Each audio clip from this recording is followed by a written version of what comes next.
My name is Tom. As a surgeon at a general hospital, I spend my days extremely busy. The job of a surgeon is physically and mentally very demanding.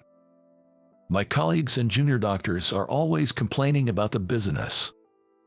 Just yesterday, I was consulting with my good junior, Alex.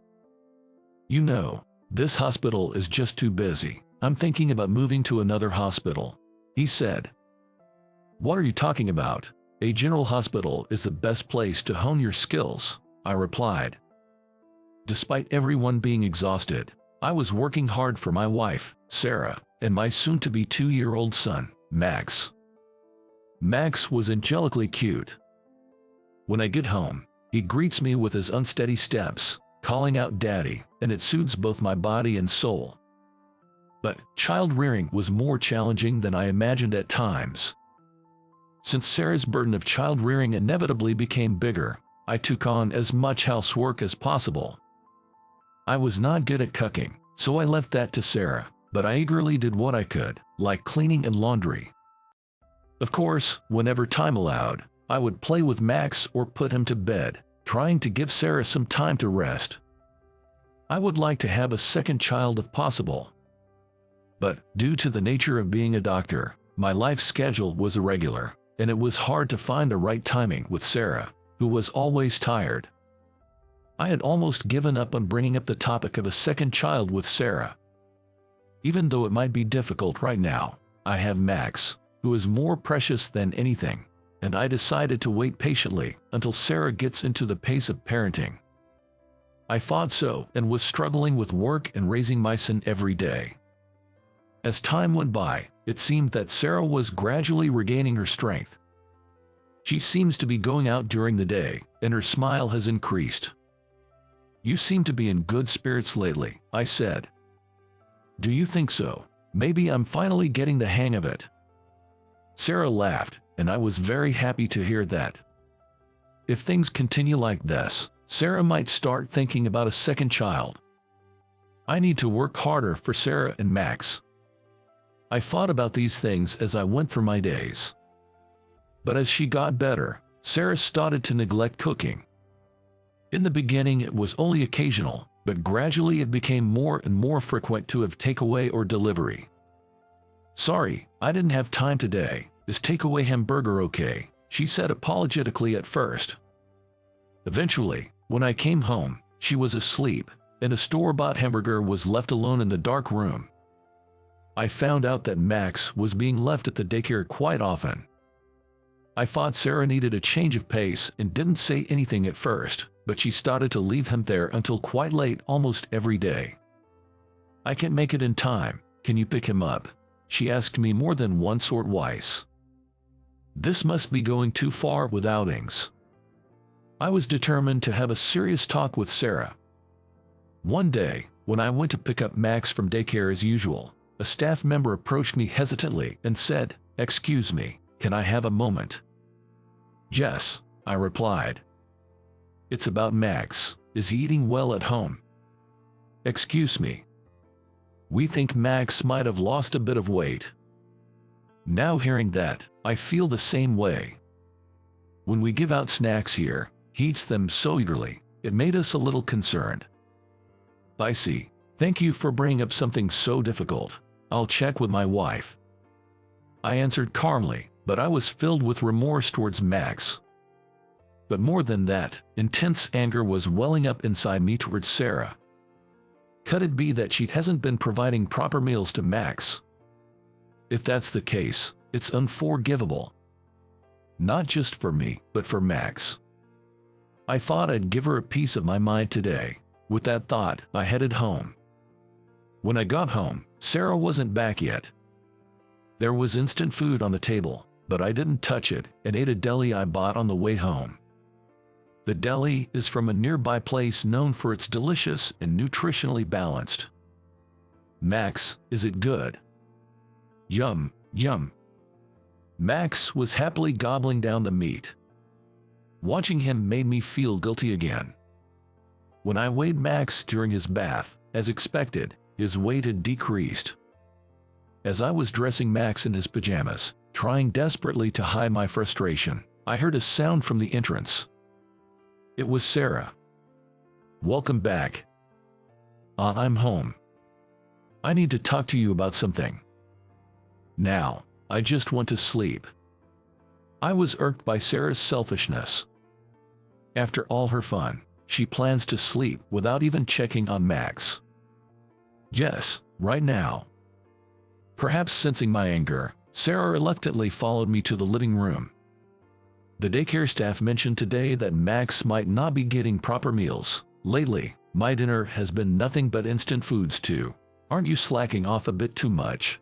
You're not giving Max properly nutritious food, or his weight is dropped. If there's a reason, just tell me straight." Sarah remained silent, looking down, tapping her toes, seemingly irritated. Her lack of remorse made me even angrier. "I'm okay with having those meals, but you're Max's mother. What do you intend to do?" Then Sarah stood up abruptly and said, "Stop nagging. I'm doing my best. It's just that Max won't eat what I serve him." "What? Enough already. I'm tired and going to sleep." "Hey, wait a minute." Ignoring me, she disappeared into the bedroom. What on earth is going on with Sarah? I was left standing there, dumbfounded. Realizing that this couldn't continue, I started preparing meals for Max every day for his sake. Even when work kept me late, I made sure to prepare plenty of meals in advance so he could easily eat. However, even as I juggled work and household chores to the point of exhaustion, Sarah's attitude remained unchanged. Then one day, during my shift, an emergency surgery came up. I was waiting with my colleagues for the ambulance to arrive. The patient was a young woman who seemed to have been hit by a car while walking. When the ambulance arrived and the patient was brought out, I was at a loss for words. It was Sarah. Sarah. Tom. Fortunately, Sarah was conscious. Seeing me, she seemed surprised too.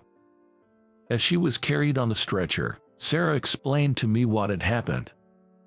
I was coming back from dropping Max off at daycare and got hit by a car. "Got it, we'll talk later. You don't need to speak now." Despite saying that, I couldn't help but feel a faint question arising in my mind. The accident site we just heard about, it was quite far from the daycare, wasn't it? Why was Sarah in such a place? But Sarah's treatment was a priority now. I shook my head vigorously, trying to dismiss the doubts. "Sarah, you need surgery. The bleeding from your thigh is severe." "Surgery?"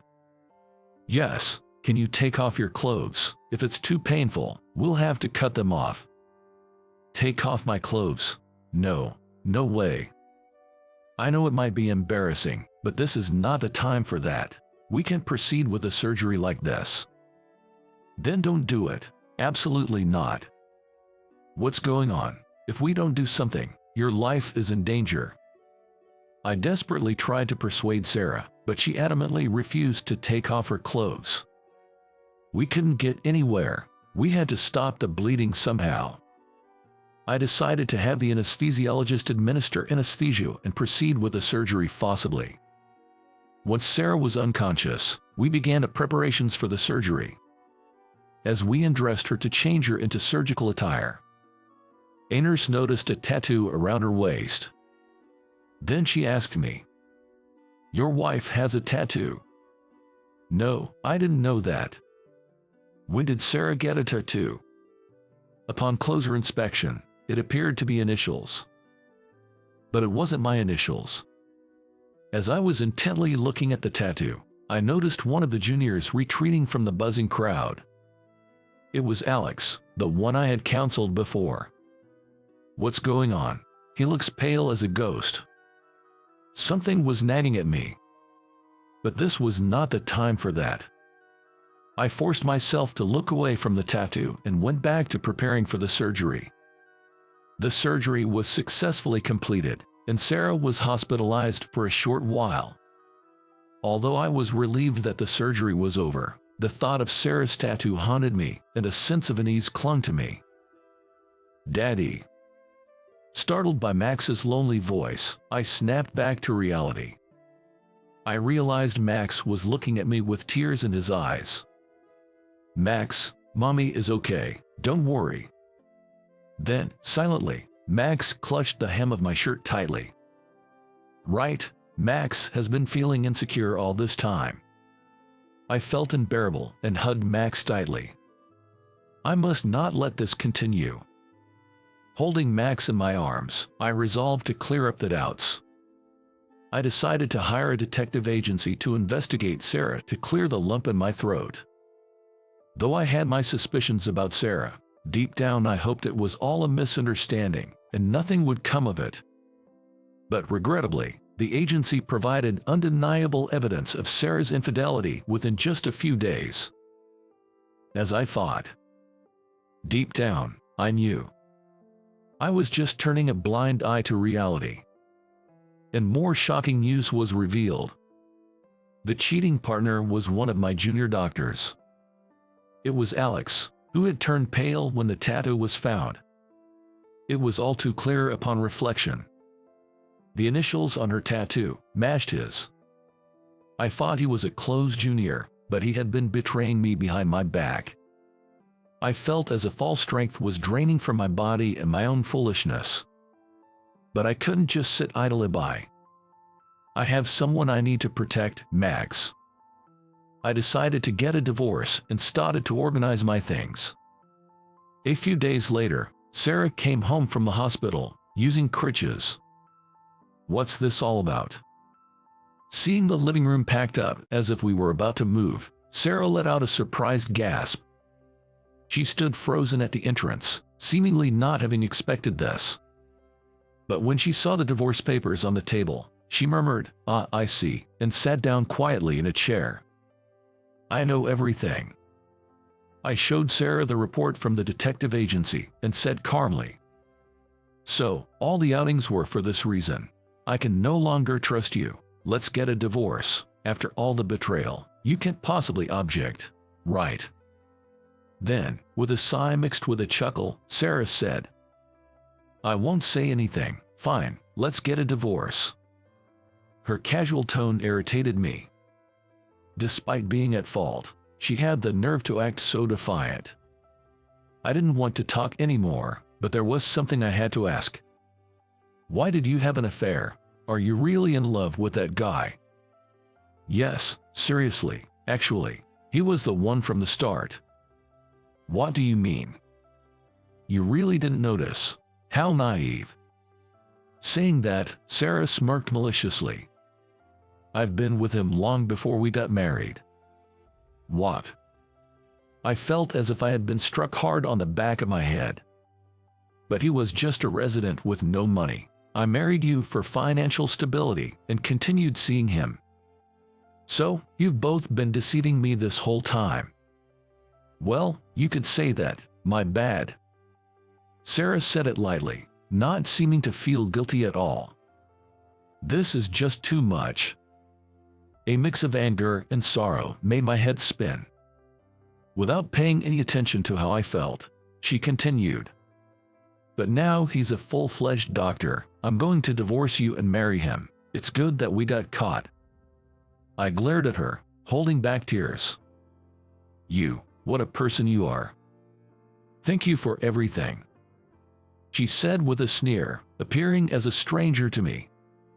I couldn't believe my entire marriage was a lie from the start. What a person. I didn't want to talk to her anymore. I felt like running away right then.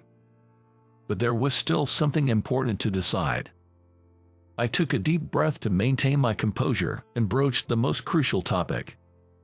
"As for Max's custody, of course, I'll be taking him," I stated firmly, looking into Sarah's eyes. I thought she'd say she didn't want custody since she hadn't been taking care of him at all. But surprisingly, she said, "Wait a minute, I won't give you Max." "What are you talking about? You've barely looked after him, always leaving him at daycare or with me." "This is the line over here. You're always busy with work and you don't put your family first. You didn't raise Max, I did." "What?" What kind of logic is that? We're not getting anywhere. Does she not realize how much I've sacrificed for Max's upbringing, even losing sleep over it? After neglecting Max for so long, I can't believe she can say such things. She stubbornly continued to refuse, saying, "I won't give up Max." Seeing that we were getting nowhere, I decided to make a proposal to her. I wasn't too keen on it, but I had no choice. "Look, we're not going to resolve this within us. How about we let Max choose?" "Let Max choose?" "Yes, shouldn't we respect his feelings?" "All right, fine." I was honestly very nervous about my own suggestion. Even though I had been the one taking care of him, I couldn't help but worry that he might still choose his mother in the end. Sarah's easy acceptance of my proposal suggested she was confident that Max would choose her. What if Max chooses Sarah? I shook my head vigorously, trying to dispel the negative thoughts. Then, I brought Max from the other room where he had been watching TV. I kneeled down to be at eye level with Max and asked him, "Max, we need to talk about something difficult. Daddy and Mommy are going to live separately. Who do you want to live with?" I didn't expect my 2-year-old son to understand, but I looked into his eyes and asked him. As expected, Max seemed confused, looking back and forth between Sarah and me. He seemed unsure what to do and started waving his stuffed toy around. Maybe it's too harsh to make him choose. Just as I was about to give up and stand, he said, "Daddy," with tears in his eyes, and clung to my leg. "I want to be with Daddy. Don't leave me. I like Daddy." "Max." I hugged him tightly, feeling overwhelmed with joy. Sarah turned pale and stood up abruptly with a loud noise. "Max, why don't you want to come with Mommy?" She tried to coax Max with a soft voice, but he shook his head and said in a small voice, "I don't like Mommy. Mommy is always gone. Daddy plays with me. Daddy's food is yummy. I like Daddy, I don't like Mommy." Sarah was at a loss for words in response to Max's remarks. Max was earnestly expressing his feelings. He's so small, yet he sees everything clearly. Max's sincere words warmed my heart. "It's okay, as long as I have Max, I'll be fine." "So, that settles it. I'll take custody." Thought, fine, okay, I can just have another child with him. Sarah tried to hide her frustration with a loud retort. I thought, serves you right, but that no longer mattered. Max and I are going to live our lives together. Afterward, the divorce between Sarah and me was finalized without issue. The news of our divorce quickly spread among my colleagues, along with the reason being Sarah's affair and that the other man was Alex. Faced with everyone's disdain and being ostracized, Alex came to apologize to me later. Tom, I'm truly sorry. I know an apology doesn't fix what I did, but I truly regret the terrible thing I've done." "I see. Sarah and I have broken up. I'm leaving this hospital and will start over at a hospital in the countryside that I had been considering." "All right, but I can't accept your apology." "Tom, of course, Sarah is to blame too, but you knew she was my wife and that we had a young child, and yet you continued your affair with her. I can never forgive you for that." "I understand. I'm grateful for everything up to now." Not long after, Alex moved to a regional hospital. I sometimes wondered how Sarah was doing, now that her plans to marry him had fallen through, but it was none of my concern anymore. Then one day, something shocking happened. Sarah, abandoned by Alex, stormed into the hospital. Sarah I saw after such a long time looked disheveled, her hair a mess, and she appeared quite shabby. "Sarah, what are you doing here?" "Where is he? Where is he?" Sarah asked me in a frail voice. Up close, her skin was rough, and she looked extremely tired. "Him. Oh, you mean him?" "Yes. Go call him right now." Sarah screamed like a banshee, her hair flying wildly. The other doctors and patients looked on from a distance, pitying her. But I didn't feel sorry for her at all. You don't know, he left this hospital, moved to the countryside. What do you mean?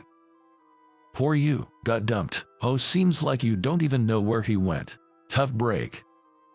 What, you know where he is? Tell me. Yes, I know. But do you think I'd tell you? Sarah glared at me, but I continued with a smile. Oh, and I've already spoken to your parents about the situation. They both cried and apologized to me. What, you talked to them? Of course, I had to explain the circumstances of the divorce. How could you? They were pretty angry with you, you know. Even if you begged them for help because you can't pay the child support, they probably wouldn't. As I said that, Sarah collapsed on the spot as if all strength had left her. She was crying, but naturally, I felt no inclination to reach out to her. Well, work hard on your own and make sure to pay all the child support. I won't let you escape until you've paid up every penny. Be prepared for that. With that, I left her behind. The responsibility I bear has grown heavier since the divorce. But thinking of Max gives me strength from deep within. Lately, my cooking has improved, and seeing Max eat happily fills me with joy. The happiest moment is when Max sees me, runs over with a big smile, and calls out, "Daddy." All my fatigue vanishes in an instant. Even without a mother, I'll never let Max feel lonely. I'll devote everything to ensuring Max's happiness. Carrying a sleeping Max on the way back from daycare, I made this vow in my heart.